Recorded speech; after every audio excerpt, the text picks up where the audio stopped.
She may be lying on top of her eggs to protect them. Triggerfish lay a jelly-like blob of eggs in depressions in the coral rubble. The dedicated parent defends the eggs from the multicolored thieves.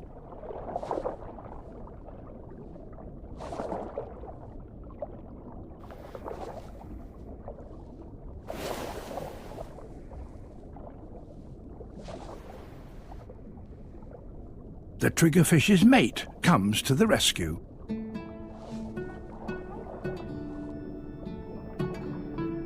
A few eggs might survive, but the longer-term future for coral reefs seems less hopeful.